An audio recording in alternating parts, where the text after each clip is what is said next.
Hello everyone, welcome to जे के jobs corner YouTube channel. आज इस वीडियो में मैं आपको बताऊंगा यहाँ पर जेके एसएसबी की तरफ से एक नोटिफिकेशन आया है यहाँ पर टाइपिंग टेस्ट के related. Phase second Jammu based candidates के लिए। फेज़ वन जो है इससे पहले हो चुका है,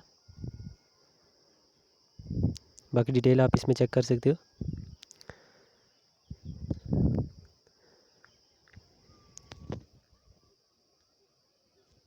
तो ये चेक कर सकते हो आप, लास्ट में जो कैंडिडेट है 19,635 जो है रैंक है। एन नाम से जो शुरू होते हैं वहाँ तक ये टाइपिंग टेस्ट होगा। एन से बाद जो शुरू होते हैं नाम, उनका इससे बाद जो है आएगा शेड्यूल।